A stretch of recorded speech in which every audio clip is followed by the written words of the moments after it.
Hi there, it's Dina Davis, and I'm back with part 2 of my training with the Sports Mind Institute. This is the section on managing adversity. This was a very powerful and helpful module for me to go through for a number of reasons. It's kind of funny.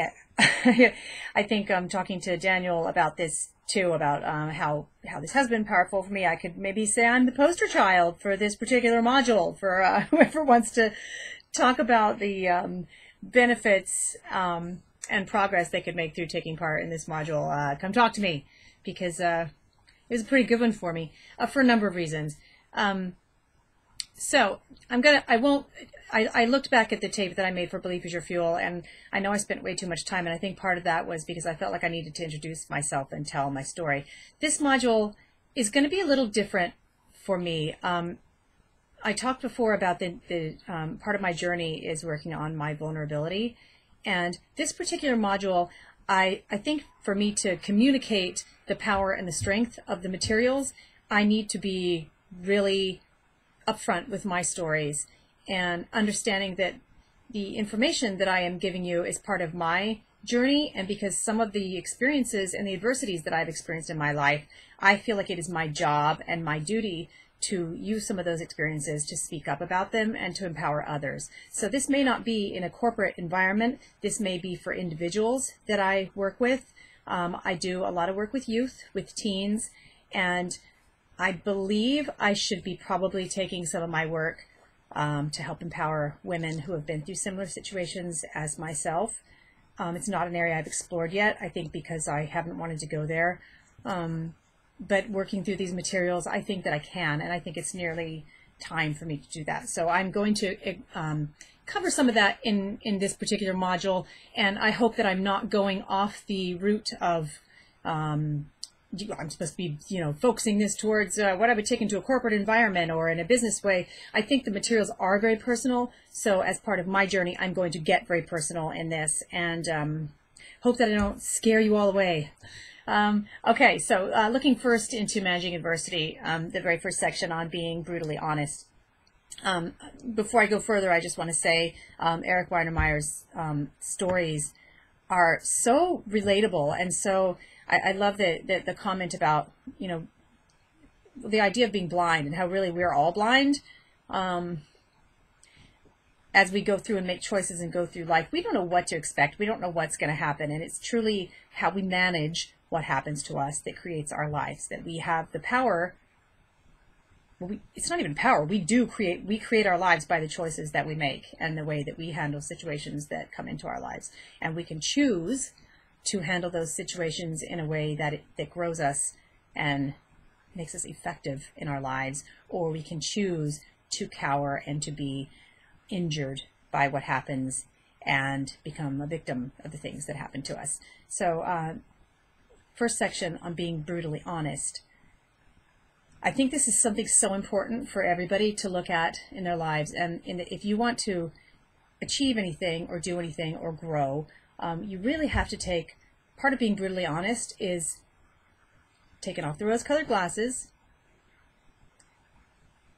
and accepting 100% responsibility, 100% responsibility. And that means not only for the good things in your life, because some of us don't even want to accept responsibility for that. So not only being able to say, you know what, I've done pretty darn good in my life, and I'm responsible for that. I am here where I am now. I'm living in New England.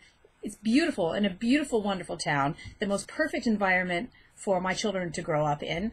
I can leave my doors open, I can leave my windows open, and I feel safe here. I'm here because I made some pretty darn good choices that got me here. I have not had a traditional life. I have not made traditional choices. I went sort of an artistic, crazy-ass way, making all kinds of freaky decisions based on me wanting to be happy, and I'll get into that later. But I've turned out pretty darn good, and I take responsibility for that. Now, I also take responsibility for my failures. They've been absolutely my fault. Can't blame anybody else. Other people were involved, but ultimately, my responsibility. Starting with, I mentioned before, my failed marriage. I have to take responsibility for that. I can't blame my husband. I can't blame a situation. I can't blame the economy. I can't blame stresses. It's absolutely my failure in my marriage is due to my personal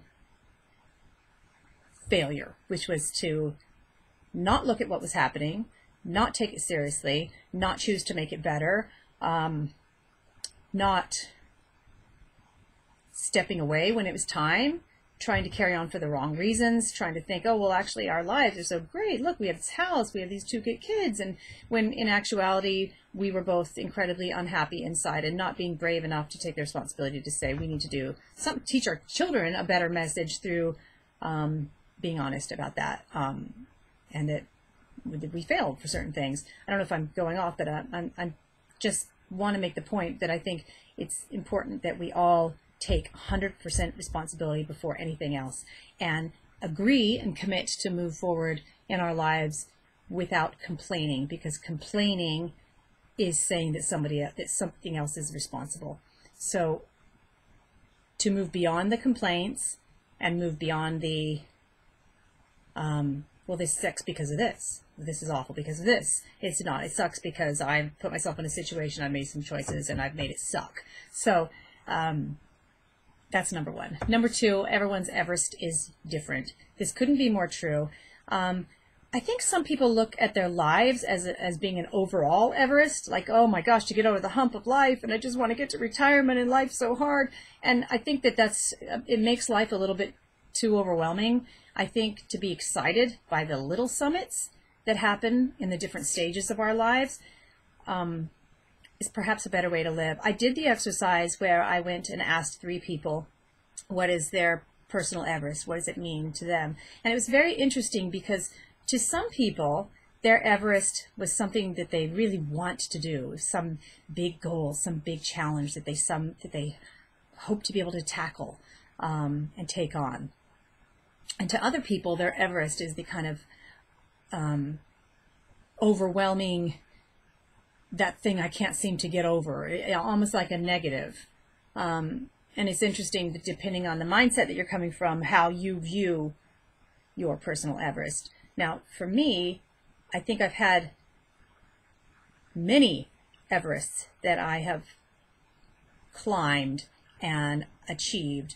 And I had this, I was thinking about this in terms of the Indiana Jones movie, of adversity being like that big boulder that's coming down that tunnel, and they're running, and it keeps getting closer, and it's big, and you look like you're going to get squashed.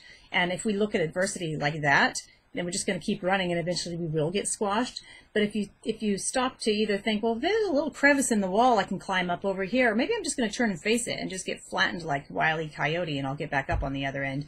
But to stop looking at adversity as the big boulder that's chasing us through the tunnel and into something, the fact that the adverse situations in our lives form us, how we react to them defines who we are. Failure fortifies teams. I have notes up behind me because otherwise I'll lose my train of thought. And as I mentioned before, I have chosen to go about this in a very imperfect way. I just want to be real and connect with the materials in the most personal way that I can. As far as teams, I connect things into what I know, which is working in theater. And so to me, a team is the same as a cast.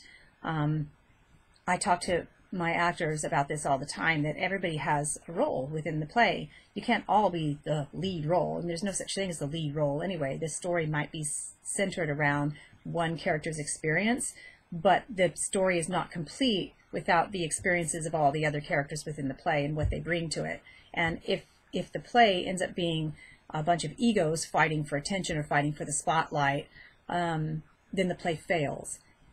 It's very important in a team, whether it's a sports team, a creative team, or a team of individuals in a business, for people to know and respect their roles and the roles of others. And to realize the importance of that too, that you may think that your role is very insignificant, but as I say to actors, from an audience point of view, we're scanning the stage. We want to believe, we're not going to be drawn in to the story unless we see absolute commitment from everybody on that stage, from the smallest part to the largest part. And that's when you suddenly go from being just a spectator to being invited into the story, into the play, and having it change your life. So moving into, you tell I'm sort of avoiding the topic of adversity and how to manage adversity. So my life has presented me with a number of adverse situations, as everybody's has. I am in no way different. I see people around me at the moment experiencing incredible heartache and sorrow. I have, kids who I love, who I work with, experiencing cancer right now, and I'm watching how they, one boy in particular, he's a 17-year-old boy, and he's the most incredible, positive, just keeps going and doesn't want to talk about the negative, just wants to focus on how he's going to get through it, and just so matter of fact, and the support from his family. And I only mentioned that because, I mean, if that's not managing adversity, I don't know what is. And I'm so inspired by watching what he's going through. It's really made me think, I'm at an age now where a lot of people, a lot of women, people in my age group are starting to experience health issues and things like cancer and losing their lives and losing their spouses. And it's really, watching people who do have incredible strength and who manage things well gives you the inspiration to think, you know what, if it happens to me, I'm gonna handle it too. I'm gonna choose to handle it. So we don't know what life's gonna bring us. We absolutely do not know. So forces you cannot change. My story, early on in life, I lost my mother. We were on vacation. My parents were divorced when I was very young, and my sister and I lived in New Mexico with our mother. And we went on a vacation when I was 10 years old. My sister was 13, and we had a car accident. We were hit by a drunk driver, and my mother lost her life. And in the process, I lost a mother. And unfortunately, I also lost my sister. My sister did not die, but my father, who lived in St. Louis at the time, came and took me to live with him and his new wife in St. Louis. He was doing what he thought was the right thing to do. He was my father.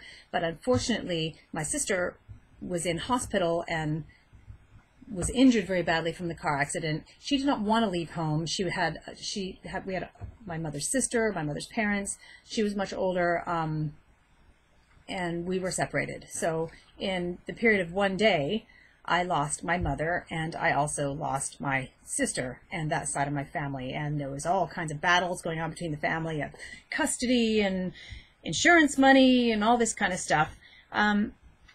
Anyway, I bring that up because there's a choice that you make. And I think that I, as a young child, made a choice very early on.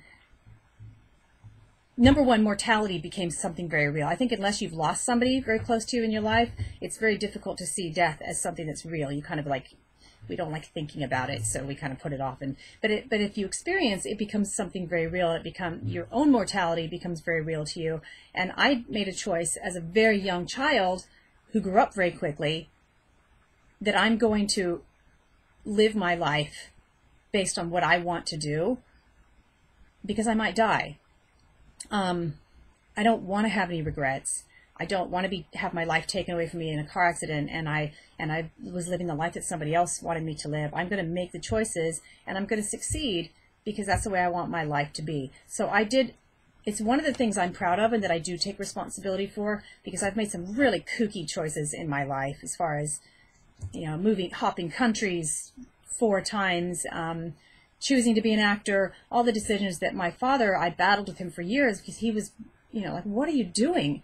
Have you looked at the statistics of who can actually support themselves in the arts? And I can see now that he was really just being a father, that he wanted to know that I was going to be okay. But I was absolutely adamant, whether I lived in a fantasy land or whatever you want to call it, I was adamant that I wanted to live my life the way I wanted to live it. So fast forward a few years later, I went through some other situations in my life which were extremely challenging. One of which, I don't want to scare you all off by saying this, but I want to say it again because I think this is something that can connect to other women and to young people. But I experienced a rape situation when I was 13 years old. Definitely through this situation, in some of my homework, there was, how do you look at the positives in the situation? How do you look at the negatives, and which ones do you choose to rule? Now, from the death of my mother, the negatives were I lost my mother, I had upheaval of my family life, I had to go through incredible change, and I didn't receive a whole lot of support after the fact. But the positives were that my life opened up. My father, who was businessman, and lived big and believed in work, and my opportunities in life were opened up because of that. And again, the other positive was the fact that the mindset which I just spoke of, that I developed out of the death of my mother, which was that I'm going to make the most of my life.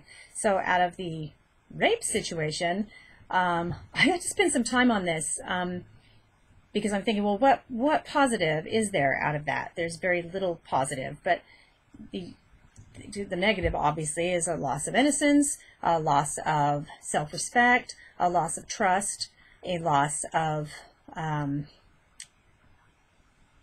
body security, normalcy. But on the positive, and I did think about this is why I'm talking about it right now, I've been through something and I survived it, and I've come out the other end of it. I'm not dead. I have regrets. Again, taking responsibility. Why didn't I tell anybody? Why didn't I go to the cops? Why didn't I speak to my father? And the reason for that is because I felt threatened, and I, this, that, and the other. I was scared. I didn't think anybody would believe me. I felt responsible. But in actuality, the positive is it happened. Happens all the time to people. I am a survivor.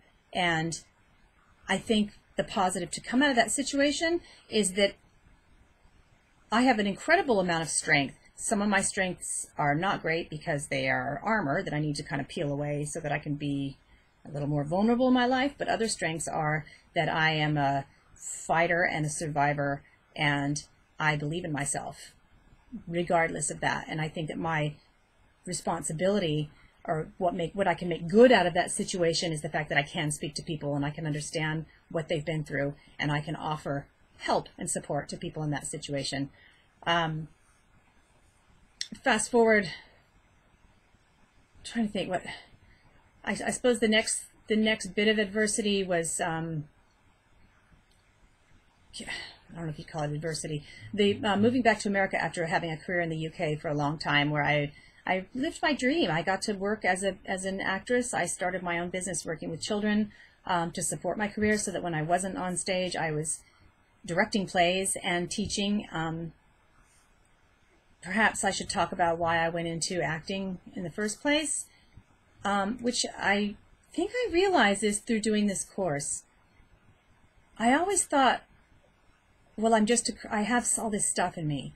I have all this passion and all this creativity in me, and I want to speak these words of these great playwrights. I want to live these parts, and I think it goes so much deeper than that, because again, I think it goes back to the vulnerability.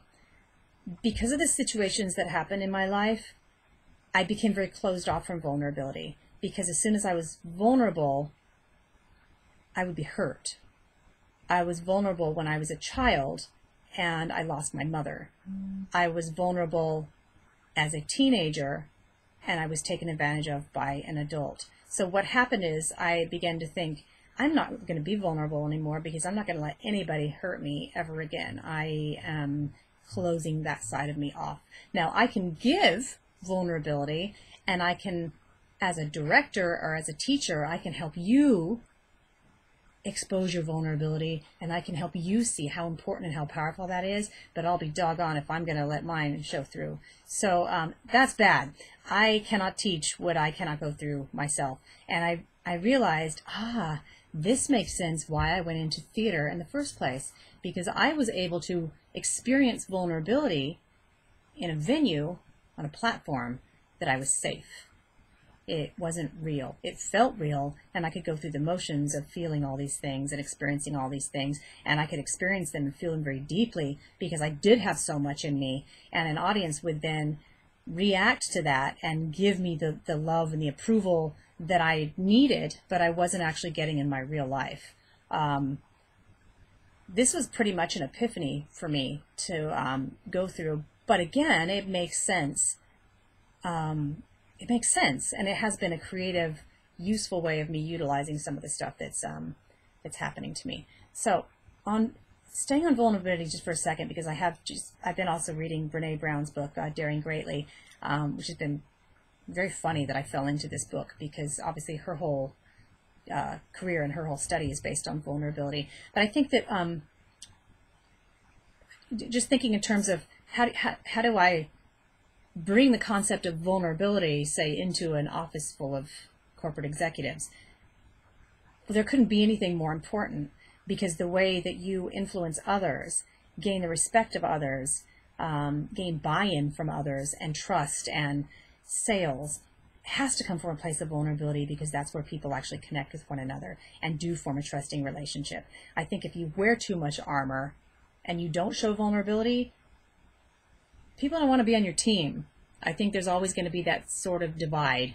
So I'm still working on how to deliver that message. I can deliver it through my art, through my directing, and through theater, but I'm still working out how to deliver that message in the corporate setting. And I'm on that journey, and I will, I guess, share that journey with you as I go through it. I think vulnerability plus resilience equals strength. I've tried to look at what are my strengths? What have I gained through the adversity in my life? And I think it's resilience. I think I'm incredibly resilient. I come back, I bounce back. Nobody's going to flatten me. I'm just missing the vulnerability element, which I'm working on. Transforming pain. I'm looking at I've talked about transforming pain. Pain,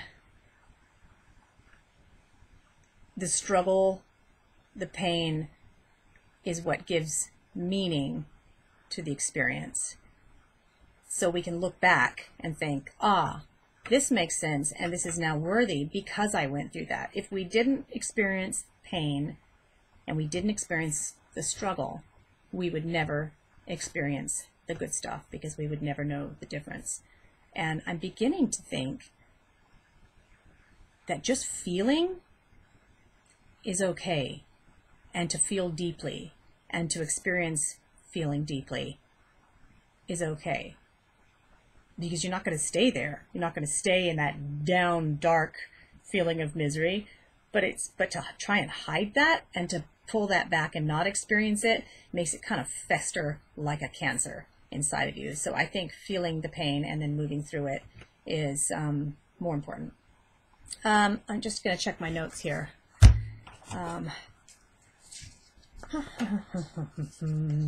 Connecting the mind and body, envisioning and creating. Yes, putting our bodies through the motions and our minds through the motions. So one of the positive things that's come out of the experience that I've had this past year with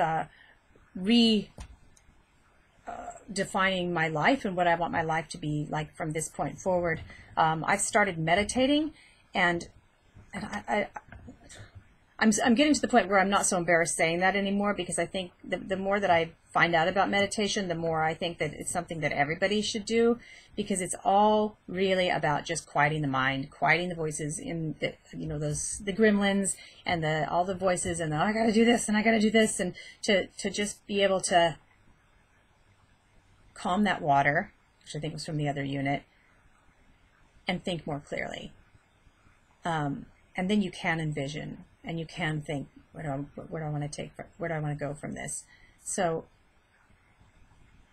a real positive that came out of the experience that I went through, overcoming my epic failure of a marriage, was learning to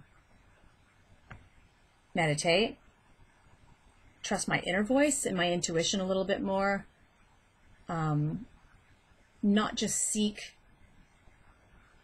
comfort and ease in situations, but seek what's going to be better for me. I don't know if that makes any sense. I don't know if I lost my train of thought there. But the mind-body connection is so incredibly important. I guess that's the point that I'm trying to make, that what we see in our mind, we can experience with our body, and vice versa. So putting your body through the motions of training, of running, it's incredible when you go out for a run, and sometimes you have to drag yourself out there because you just don't have the motivation to do it. But it's so incredibly cleansing and freeing. and you feel so great afterwards. I don't know if that's exactly what I wanted to say there, but it's something that I feel is very important. I'm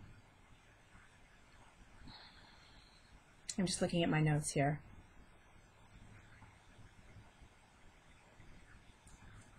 Well, I'll move on. I'll close off because I promised not to take as long on this one. But noticing the funny parts. I definitely can say that this is something I don't have a problem with. And I hope that through my work, it's something that I can encourage other people, that you've got to have a sense of humor no matter what happens. And sometimes in the worst situation, step back and just be willing to look at yourself or look at the situation and have a little chuckle over it. The worst of situations, you can actually find some little bit of humor, and humor and laughter is so healthy. And I am convinced, oh, there comes an email into my account. I'm convinced that a happy working environment, creating some play, whether we mean a play or just play, but creating a playful culture in any work environment is going to encourage creativity out of members of that team. And I think people do their best work when they're having fun and they're enjoying.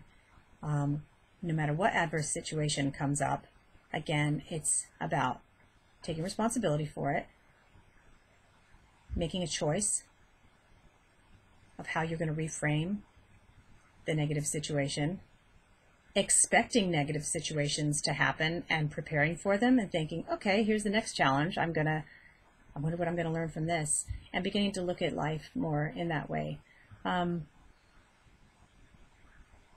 I don't know if this is enough for this section, because I could probably go into greater detail on every single one of these topics. I just kind of wanted to touch on the stuff that made me feel the most vulnerable. And I know I went through a journey in taking this course where at the beginning I felt very depressed. I didn't want to look at this stuff. I didn't want to dig it up because this is stuff I've dealt with and I've moved on. And I appreciate that Daniel kept me on it. And I think there was a couple times I hated him because he was making me think about these things. And I had a couple of bad weeks as I worked through the materials, but I can honestly say at the end of it, okay, I think I'm ready to move on. And as I move into this next phase in my life, I'm going to open up a little more, be a little more vulnerable, and trust that that vulnerability is my secret sauce in being able to connect with other people and ultimately empower them, which I know is my purpose in the work that I do, whether it be theater, whether it be coaching, whether it be counseling, being a mother, or being a friend. My purpose is helping people find their inner strength, their vulnerability, and their power to do whatever it is they are put on this earth to do. So I feel pretty darn lucky.